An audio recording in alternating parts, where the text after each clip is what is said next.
À regarder encore le résultat des autres. Pratiquement tout le monde a perdu, mis à part Nantes qui fait match nul. Mais... J'ai pas besoin de voir le résultat des autres pour savoir que c'est pas une bonne opération. Voilà, on reste centré sur nous-mêmes et aujourd'hui on a fait une excellente entame de match où on ouvre très vite la marque. Et après, je considère qu'on est fautif d'avoir laissé cette équipe revenir dans le match en concédant cette égalisation et surtout qu'on a on a des situations, pas mal de situations et ce match peut être plié au bout d'un quart d'heure, 20 minutes et ça n'a pas été le cas parce qu'on n'a pas su faire attention, faire front et surtout ne pas relancer cette équipe. Voilà, bravo à Nîmes qui a cru jusqu'au bout, qui a été dangereuse jusqu'au bout également parce que ils avaient des contres qui pouvaient faire très très mal et donc voilà, c'est 2 points de perdus, même si Nîmes n'a pas volé son point parce qu'il est dans des situations qui lui étaient défavorables. Cette équipe n'a pas lâché, a fait preuve de caractère et même si on l'a aidé à revenir dans le match, elle a finalement mérité son point. Claude, comment vous expliquez que vos joueurs n'aient pas fait front, justement, après plusieurs matchs où l'équipe était très solide? J'en sais rien. C'est celui qui m'embête le plus, c'est l'égalisation. Après, on peut louper des situations, on peut louper des pénaltys, ça nous arrive, mais on n'a pas le droit de concéder un but très vite après avoir ouvert la marque et en sachant qu'on peut tuer le match, quoi. C'était un petit peu la même chose un petit peu à Bordeaux, où on a la balle de 2-0. On peut là aussi prendre un ascendant très important sur l'adversaire. Voilà, on a des sautes, je pense, de concentration et de penser que quand on marque, voilà, les minutes qui suivent, on se doit d'être très très présent, de redoubler d'efforts, de redoubler d'aspect défensif, parce qu'on sait que l'adversaire va essayer de reprendre le fil, de pousser, et qu'en général, il y a tendance peut-être à se relâcher dans ce genre de situation. Je considère qu'on l'a payé cash, on l'a payé à Bordeaux et on l'a payé là. Donc voilà, c'est beaucoup de déception par rapport, parce qu'après il y a eu de bonnes choses, il y a pas mal de situations, il y a pas mal d'occasions qui doivent peut-être avoir meilleur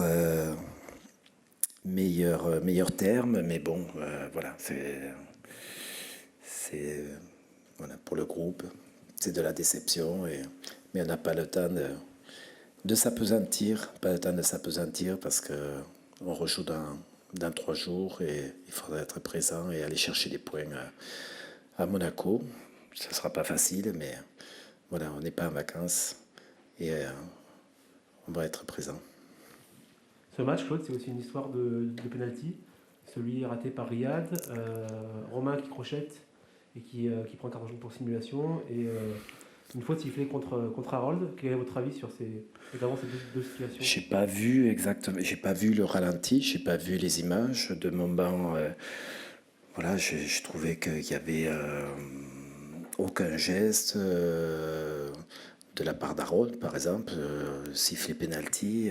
Je sais pas s'il touche, si c'est le joueur qui vient s'emballer sur lui. Enfin, de là où je suis, ça me paraît très très sévère parce qu'il n'y a aucun mouvement de sa part et voilà, j'ai pas compris le penalty, mais je le regarderai. Sinon, il faudra m'expliquer comment il y a penalty. Et puis, j'ai pas revu l'action aussi de Romain qui est voilà, qui est dans le cheminement, qui fait un dribble. Là aussi, ça, mettre un carton, il n'y a pas de plongeon, je dirais. Voilà, que l'arbitre juge une faute intentionnelle là, non, voilà. Il y a toujours la place, mais il y avait la place aussi pour eux pour gagner. Donc aujourd'hui, tu as fait un match complet, tu as su revenir au score, tu as marqué. Ce que je retiens de positif, c'est que tu as marqué 2 buts. Tu as eu les ressources pour... sur le premier but que tu prends, sur coup de pied arrêté, tu as les ressources pour égaliser peu de temps après. Donc ça montre que psychologiquement, j'ai des joueurs qui ne sont pas abattus, qui ont envie de se battre. Et après, voilà, on a montré de belles valeurs aujourd'hui, avec une équipe diminuée, mais je trouve que les joueurs ont bien fait le taf, les jeunes que j'ai mis ont bien fait le travail. Voilà, c'est bien. C'est Jérôme. C'est un peu dans la continuité de ce qu'on a vu face à Nice. Il n'y avait pas de points malheureusement face à Nice, mais là, enfin, alors c'est pas une victoire, mais ça a presque un peu le goût d'une victoire quand même. Ouais, on annule la spirale négative en fait. Ce qui est intéressant, c'est ça. On marque des buts, on marque un point aussi qui sera très important. Et après, on est dans la continuité du match de Nice où on a montré du jeu, on n'a pas été payé. On s'est servi de nos erreurs, on va essayer un petit peu de les gommer aussi. Voilà, même si aujourd'hui tout n'était pas parfait, mais en tout cas, on ramène un point de Saint-Etienne qui est quand même une grosse équipe, il ne faut pas le cacher. Quoi. On a l'impression qu'on a retrouvé un peu l'équipe des saisons précédentes, un peu faux-folle. Tout peut arriver, tu peux gagner, tu peux perdre, ça part un peu dans tous les sens. À la fin, volontairement, je leur ai laissé le ballon parce que j'avais fait rentrer des joueurs de vitesse devant. Donc j'ai voulu absolument gagner. Donc je voulais pas faire rentrer des joueurs à vocation défensive par rapport à l'impact psychologique que ça peut apporter sur un groupe. Si tu mets des joueurs offensifs, ça montre que tu as envie de gagner, donc ça permet de pouvoir faire les efforts. Et voilà. Vous avez concédé pas mal d'occasions en première période qui ont pu... ouais, mais tu sais, tu joues avec des garçons comme Kélian Guessoum, Flo, voilà, ça fait 3 fois qu'ils jouent dans l'axe ensemble. Il y a Sofiane qui revenait, qui a fait un très très bon match. Il y en avait quelques-uns de jeunes dans l'équipe, mais bon, ils ont prouvé qu'ils avaient le niveau pour jouer en Ligue 1, qu'ils avaient des valeurs. Voilà. C'est bien pour la suite parce que quand on va récupérer tout le monde, et après il y a les anciens comme Zinou qui ont tiré l'équipe vers le haut. Donc tout ça c'est intéressant, il y a beaucoup de positifs en fait. Vous semblez définitivement plus à l'aise à l'extérieur, ça se confirme. Ouais, mais je sais pas s'il y a vraiment de l'extérieur et à domicile maintenant. Il n'y a plus de public en fait, tu fais que des matchs amicaux quoi. En gros c'est ça, c'est des matchs. Je dis pas que c'est sans saveur, mais en tout cas nous à Nîmes, sans notre public, oui c'est sans saveur. Donc le supplément d'âme au Costières, quand tu as 15 000 qui te poussent, tu l'as. Donc il faut aller chercher des ressources mentales un peu plus profondes et on a travaillé sur ça un petit peu et ça marche. Quel est votre avis sur les pénaltys, celui pour vous, celui pour la SS, une action aussi de simulation de Romain Mouma? Bon, je n'ai pas à commenter les pénaltys, l'arbitre il a sifflé que ce soit le nôtre qu'on prend ou le leur. Bon ben, il y a pénalty, il y a une VAR, les gars ils jugent à la VAR, s'il y met un jaune, ben, c'est qu'il a simulé. Enfin, les garçons ils regardent quand même la vidéo. Moi je n'ai pas à commenter les pénaltys, non. Que ce soit pour nous ou pour eux, bon ben, il y est, c'est fini. Voilà.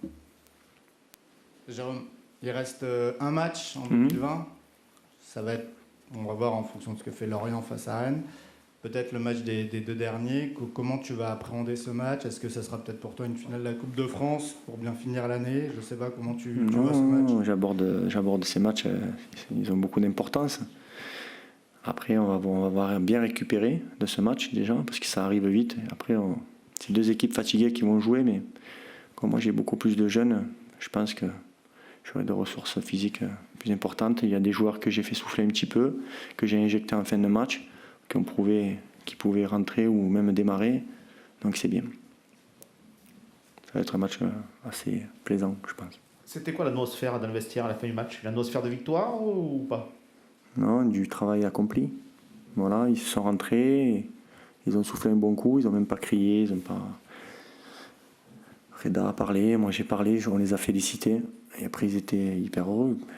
Et tu ramènes un point, tu arrêtes la spirale négative, il voilà, il y a beaucoup de positifs. On a marqué des buts, ça faisait un moment qu'on n'avait pas marqué. Voilà.